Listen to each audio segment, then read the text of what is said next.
Welcome to CTV News Your Canada. It's Thursday, September 25th. We'll bring you profiles of fascinating Canadians and stories about your community. Thanks for watching.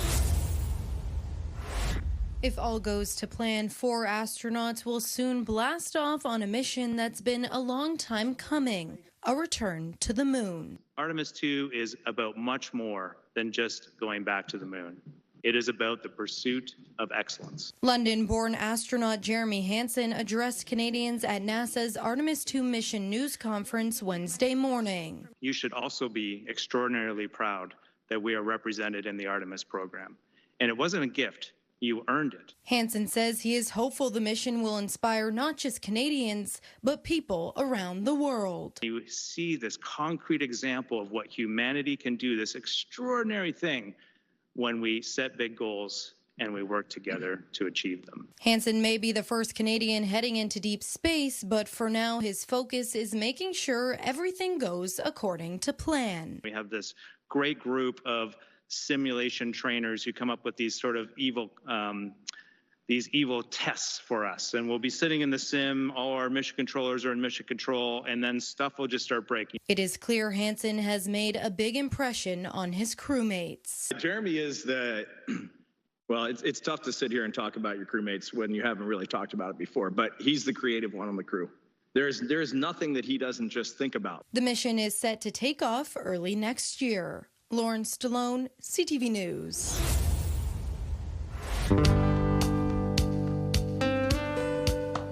My name is Annika Benson. I am a PhD researcher in biomedical engineering at Dalhousie, and we are currently in the microsonic lab, which is an ultrasound lab here at Nova Scotia Health in Dal. So I was fortunate to win the first place at the Falling Walls Atlantic Canada competition. It is a pitch competition where competitors have 3 minutes to basically present their research or innovation, and they're judged on their impact factor and obviously your presentation skills as well. So my pitch was about the ultrasound probe that my lab's developed. So we developed a miniature high-resolution ultrasound probe for brain surgery. So right now, when surgeons are trying to perform brain surgery, there's a real lack of tools to help them actually see where that tumor is during the procedure itself. And ultrasound's been proven to be really helpful for that, but a lot of tools are actually too large to be used in these holes that they make in the patient's skull. Our lab has developed this miniature ultrasound probe that we actually believe is the world's smallest ultrasound probe of its kind.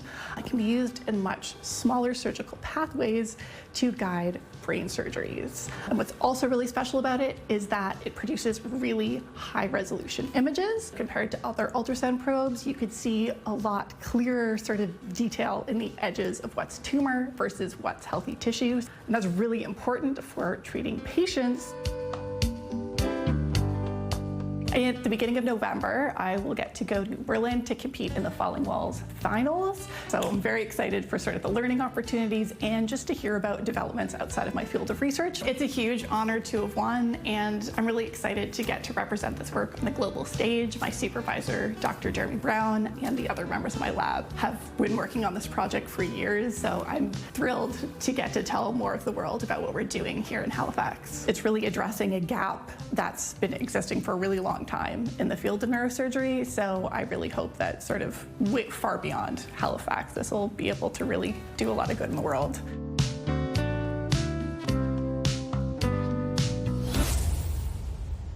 When IVR went to grab a slushie, she was treated to a big surprise. I took it up there and he rang it through and I said, oh, just take the slush out of that. And he just jumped back and he was shaking. I was shaking and he told me, it's just like, so I said, I'll be right back. I got to go home. So I went home, showed Mike the ticket, and he looked at it, and he looked at me, and he said, are you rich? He said, where's my slush? The Outlook resident will be taking home $5 million thanks to a Lotto 649 draw made earlier this month. Ivy purchased the ticket in Whitecap while on her way to take her dog Lady to the groomers. Well, I'll be out of debt for the first time in my life. I mean, really, and it just, I don't know, I'm still overwhelmed. I still can't quite believe it. But yeah, it's gonna make a big impact. Sask Lotteries has been the main fundraiser for more than 12,000 sport, culture, and recreation groups across the province. According to the organization, Sask Lotteries has provided more than $1.4 billion in community support throughout its more than 50 years of operation. As for how Ivy plans to spend her millions, she's thinking of some home improvements and a reward for Lady. We're going to finish up the renovations in the house and she might get a new bed, maybe. She's got about 3 beds at home now. In addition to a very large check, Saskatchewan Lotteries gifted Ivy a slushie maker, so she never needs to worry about forgetting to pick one up again.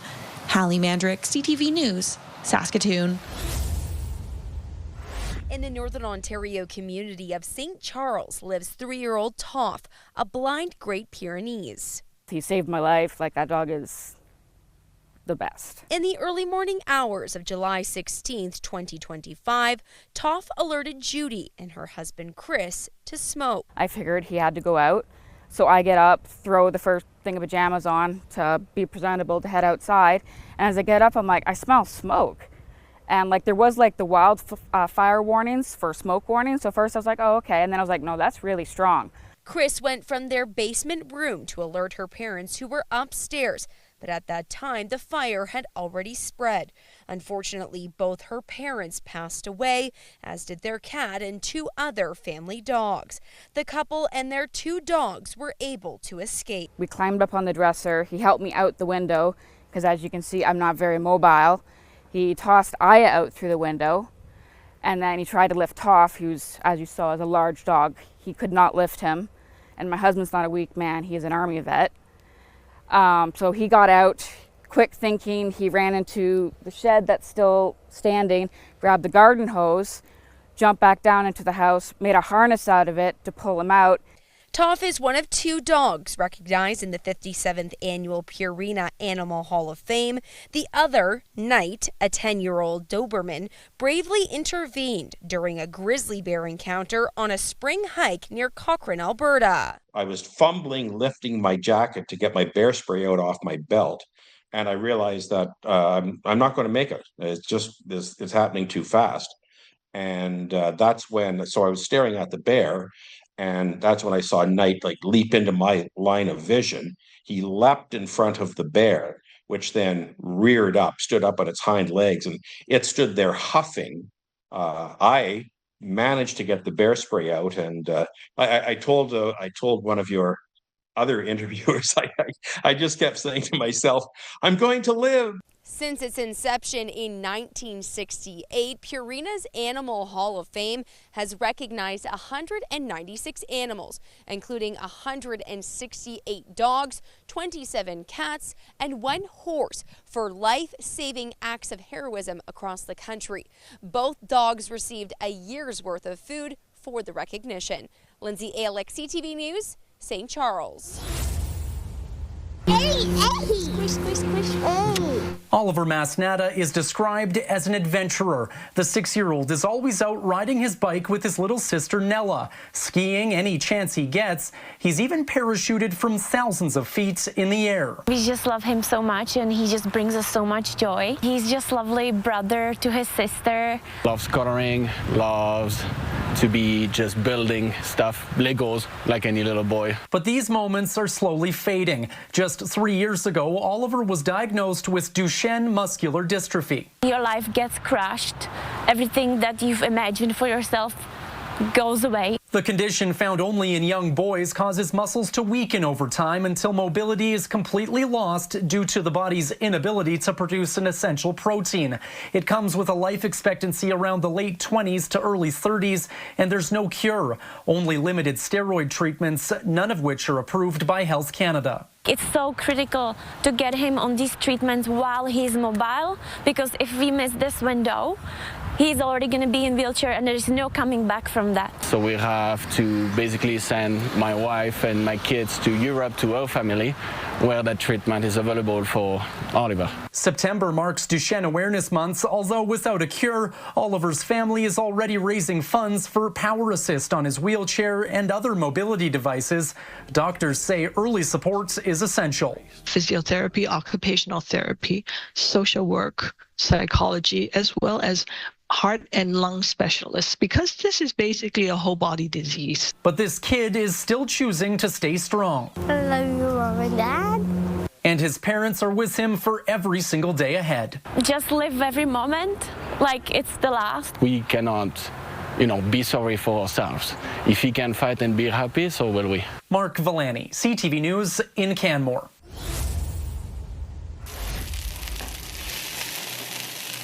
It's a celebration of culture, community, and food. Food is a language, a universal language that many people understand. In Hong Kong, dumpling is called also mainly dim sum, right? And it is a celebration of togetherness. Dim Sum King in the heart of Toronto's Chinatown neighborhood is getting ready to celebrate World Dim Sum Day, September 26th, by giving away 2,000 dumplings for free. This is the one that we're giving away. The one to give away. This one, and this one. That's the chicken dumpling. That's the shrimp signature dumpling.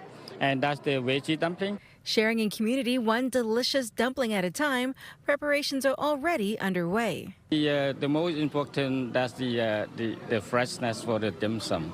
And the ingredient, they keep it simple and traditional. Toronto is a cultural melting pot with some delectable dim sum options, but if you ask Kelvin Chung, owner of Dim Sum King. So who makes the best dumplings in Toronto? I think Dim Sum King. The special about Chinese dumpling is that it is not just a meal, it's a social ritual.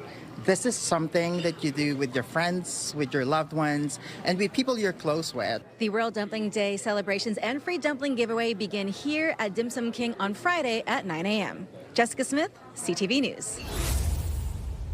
But it's a strike, and again, not reviewable. Oh, boy. And then that call goes against them. In baseball, 3 strikes has always meant you're out. That ball a good 3 inches off the outside corner.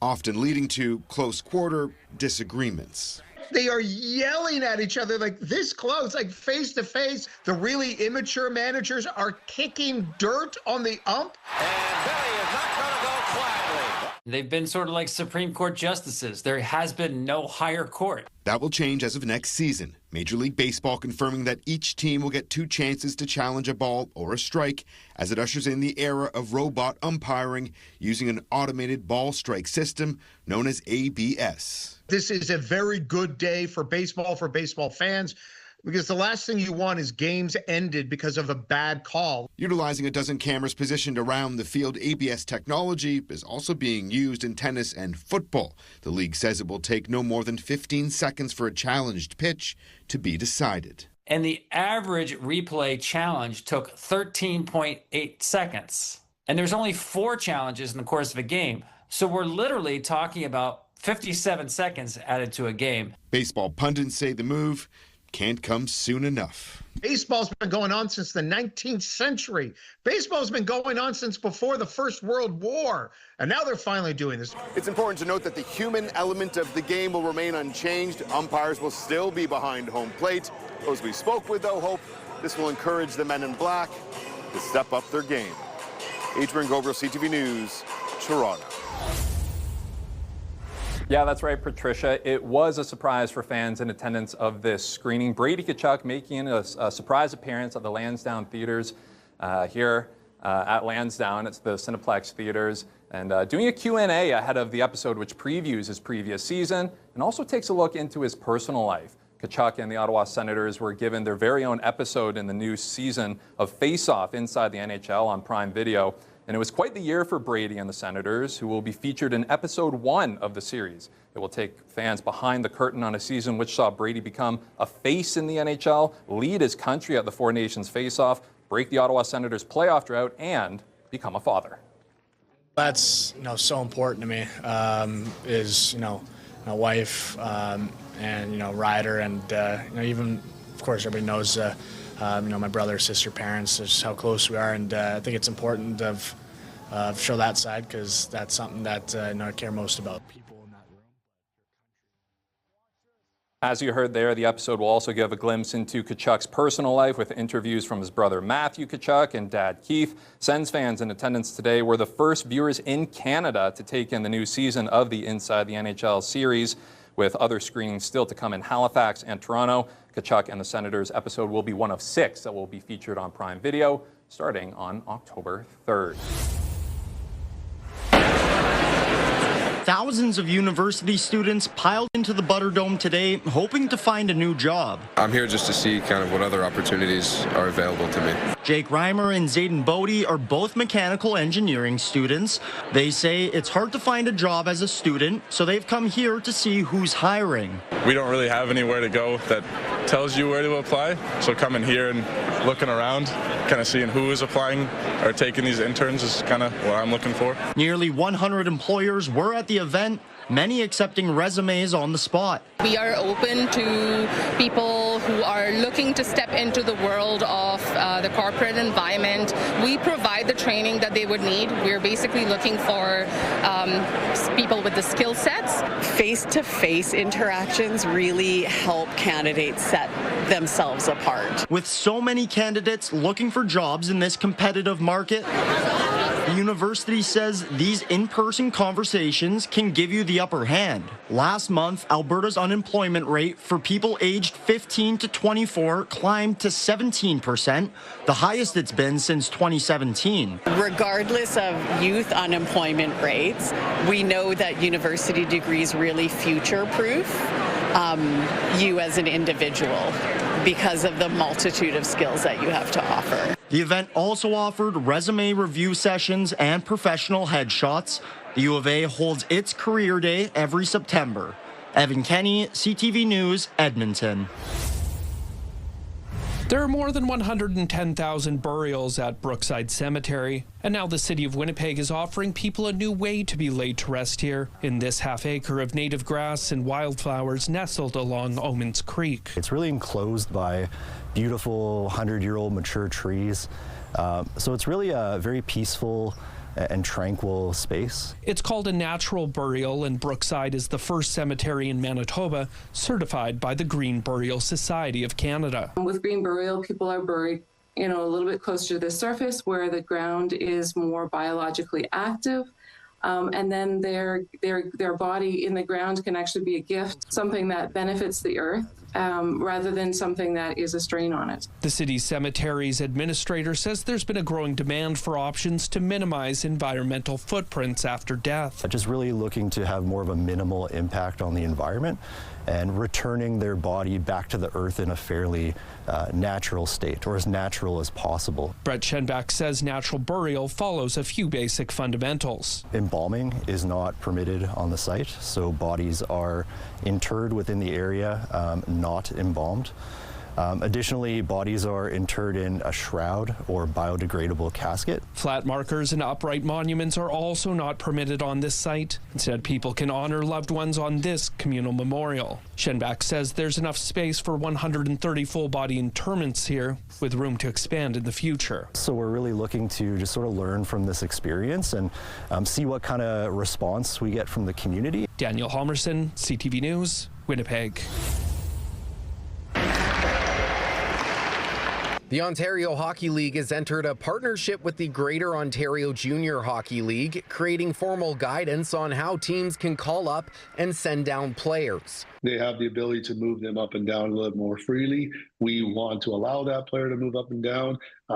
Therefore, what it benefits is the player. That's the development of it. Until now, some major junior teams in the OHL and junior B teams in the GOJHL had informal affiliations. Now there are official guidelines on when and how players can move, and all 20 OHL teams can call up players from any of the 23 GOJHL teams or send draft picks down for more development. We're right in the heart of GOJHL country with all the teams kind of, pretty close to us. So selfishly, it's great for us to have that partnership. And we had placed guys in the past there, and we've placed guys already this year, and we'll continue to do in the future. But now that there's actually some more guidelines and rules on it, it makes it nice and easy. You would normally see before the OHL teams keep 1 and 2, maybe their third-round picks and develop them right there. Right now, we have first-rounders for the first year in our league. The Kitchener Rangers recently sent their second-round pick, 16-year-old Alex Forrest, down to Cambridge, while current Rangers Weston Cameron and Caden Schneider played in the Junior B ranks last season. The Waterloo Siskins agree that it's a great opportunity for players to get more development, and it also means that players aren't stuck in a certain league for the entire season. It's exciting. It's opportunities for players. They don't have to think about it as being, they're here for a whole year. They could be here for half a year. They could be here for as long as they need to be. Junior B players will now participate in OHL prospect events. Spada believes this also gives older GOJHL players another chance to be seen by OHL scouts. We're really looking forward to having the opportunity to help develop more players for the OHL. The OHL has also indicated it is exploring further agreements with other junior leagues in the province. Colton Ween, CTV News, Waterloo. They're calling us from Thunder Bay and places wanting copies of our book. It's amazing.